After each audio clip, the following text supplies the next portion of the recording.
Welcome to the Zono Sports Show, where you know Zo knows. Now, please excuse me. I know I'm a little sick, a little under the weather, but the sickest people in America right now live in Alabama.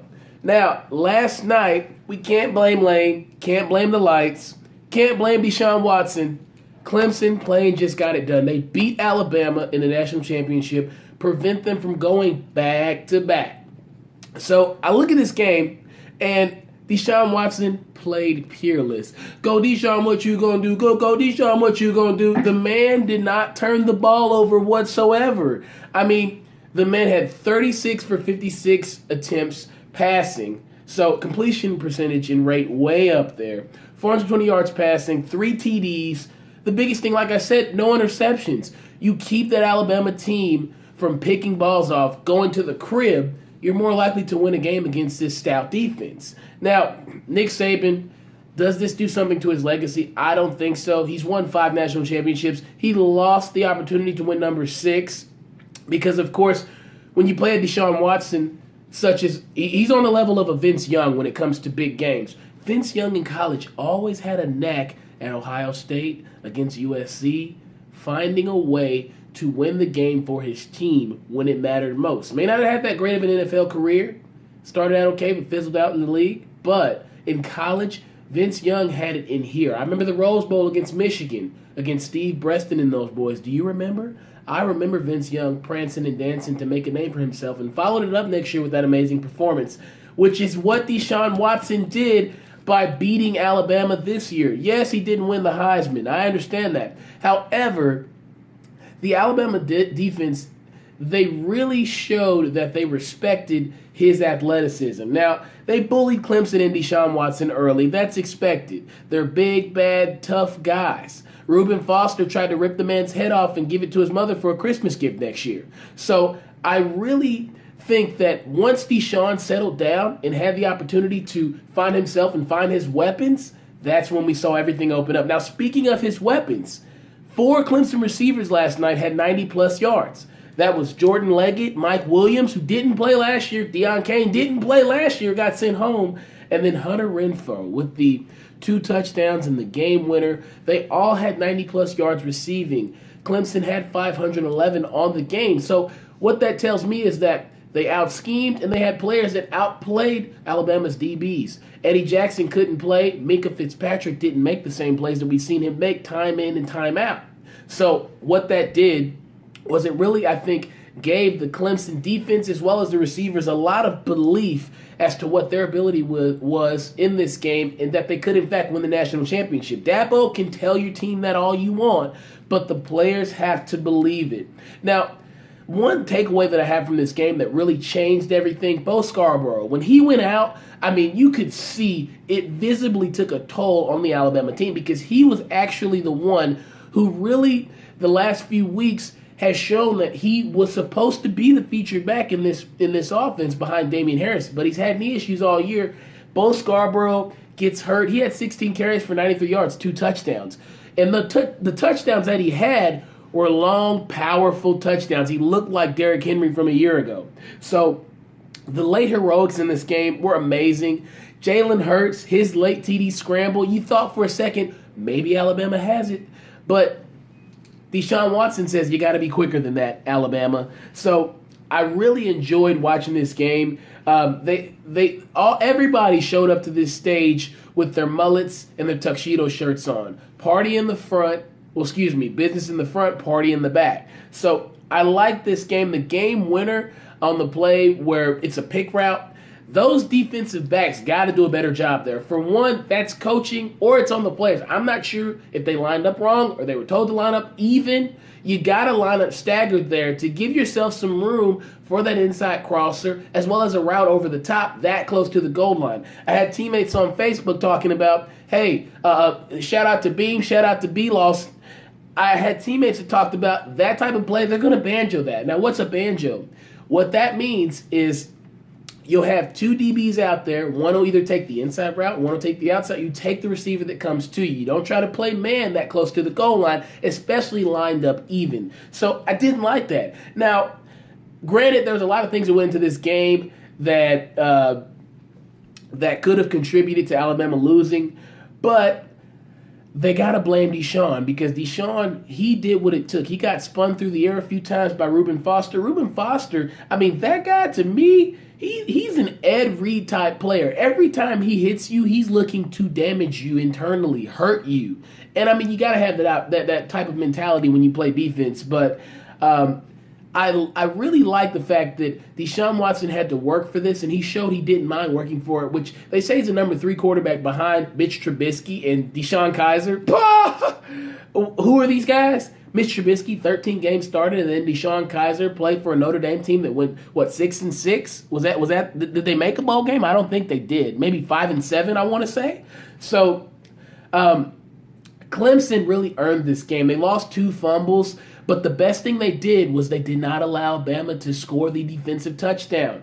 They tackled the runners once they scooped those balls. They made sure they got those guys down and didn't allow Bama to turn those into points on defense. Now, they haven't beaten Bama since 1905. That was the same year that Einstein created the E equals MC squared. Fun fact for you. Now, this was not a better game than Texas versus USC or Miami versus Ohio State, but this was a game for the ages because you had a great quarterback who performed phenomenally in the previous championship game as well as this one, and you had an elite defense that was elite last year. And so I think it shows that in sports, anything can happen. You have to get on the field or the court and play the game. We can't just predict and make these grandiose ideas about how this team's good because of this or that or this or that. They have to prove it on the football field. And that's what Clemson did. This makes them elite. They put themselves at a level of an Ohio State, of an Oklahoma, because now they've won that national championship. They'll be mentioned in those same breaths. I think a lot of times Clemson fans got frustrated because they were almost there, but couldn't quite get it done with all the Taj Boyds and the Sammy Watkins and the Shaq Lawsons and the Vic Beasleys. They could not get it done with those guys, but now they are able to capture the pinnacle of all college football, which is the nice crystal ball. It used to be the Sears Trophy, now it's the AT&T Trophy, but it's a nice crystal ball they get to take home. So shout out to Clemson. You see I got the orange tie on, repping. So congratulations to them. Look forward to seeing next season. They've got people coming back. They probably will lose Deshaun Watson. He said he'd be coming out.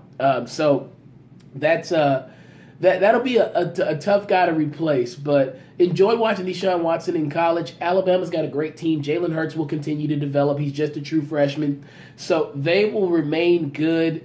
They'll replenish their defense. But great game to watch. And Nick Saban, I'm pretty sure this is a humbling experience for him because there were calls in this game on defense and things that he could have done, I think, to keep himself out of troublesome situations. Especially, he should have gotten on number 2, Brown, at some point in the game because he was way too aggressive with some of those plays as far as coverage goes. And especially, he could have got a few targeting penalties early on with the hit on Mike Williams. So I don't question Nick Saban's coaching ability, but there were some calls that maybe could have been called differently in this game. But shout out to Clemson. Good championship. Congrats. Now, NFL news, the Texans this weekend beat the Raiders. Now, I'm impressed. Bosweiler, he managed the game. Connor Cook looked like fresh meat, okay? He looked like a rookie. He had 3 interceptions on the day. The Texans did what they had to do to get it done. Jadeveon Clowney, he's starting to look like the Clowney that we saw at South Carolina. The knee's healthy. He's got to play like that with no J.J. Watt. Now, the Seahawks, they dubbed the Lions at home 26-6. I guess the Lions have more time to sleep and take a slumber this offseason because they sure weren't going to sleep their way through the playoffs.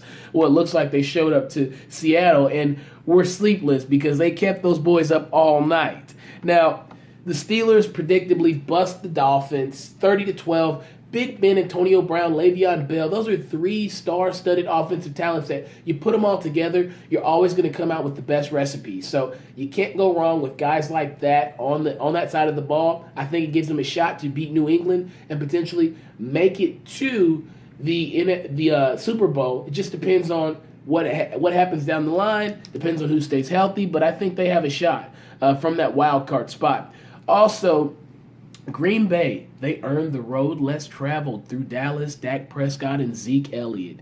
Now, Odell Beckham, That guy needs to learn to take a few chill pills and sit down. He was upset, obviously, because the media was on him after they lost to Green Bay, the Giants did, for traveling to Miami, punching holes in walls, breaking chairs, knocking over Cracker Jack boxes. I mean, the guy went nuts. But Jerry Reese, a good friend of my father's, the GM for the Giants, actually came out and said that he needs to grow up. It's his third year in the league. I agree. Odell, be a professional. You've got all these hair commercials. You got everything else. Be a professional, man. You lose a playoff game, own up to it. Don't be mad because they're asking you about the Miami trip. Don't do it next time. Or if you do it, don't post pictures. Just go. Just go. Let it be a rumor. But regardless of the fact, Green Bay, they look hot. Aaron Rodgers playing well. I look forward to seeing that Dallas game. We'll talk more about all those divisional matchups on Thursday. But first, looking at college hoops, shout out to the Baylor Bears hoop squad. And no, I don't mean Brittany Griner and Kim Mulkey, because we know they've owned that court there in Waco for quite some time. We're talking about the men's Baylor basketball team. They were a surprise early in the year, beating Louisville, beating Michigan State. This Baylor basketball team is very good. They're ranked number 1 for the first time in school history. Jonathan Motley and Joe Luau-Alceel, those two big 7-footers who can really stretch the defense, offense, you name it, the backboard, the hoop. Those guys down low get a lot of rebounds. They get a lot of blocks. Joe Luau-Alceel, I think he's 3rd in blocks in the NCAA. So Baylor's got a really big team. Which is what we saw with Kentucky with that team they had with Karl Anthony Towns and Trey Lyles and all those guys.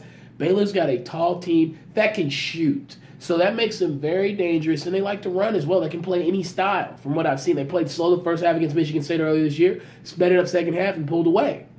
So I really like this Baylor team. And shout out to them. It's in the women's. It's the men's this time. They've got to play West Virginia tonight. Can they do it? Bobby Huggins will be ready for you guys. Now, in women's basketball, 2 days ago in women's hoops, fisticuffs are exchanged. I thought I saw a remake of Ben Wallace and Ron Artest, but no. It was just Utah State and UNLV. They scrapped it out. 8 players were ejected. A lot of times we see guys get to woofing, but the ladies, they don't mind throwing the hands. So, no, it's never good fighting. But, things get competitive, and, we want to keep this stuff out of the game. So, ladies at Utah State and UNLV, chill out. Don't beat yourselves up, because UConn's going to beat everybody else up by the time you guys finish doing that. So, why not save some of your juice? Definitely, that was an interesting thing to see the other day. Look it up on YouTube if you haven't seen it. Now, next show, we'll have some divisional playoff talk, and we'll start to focus in on some NBA. Now, that will be prime time the next coming few months, so I look forward to seeing who's going to shine on the big stages, and we'll have plenty more time to talk about that during our next few episodes. But shout out again to Clemson, national champions. Thank you for watching the Zono Sports Show, where Zonos.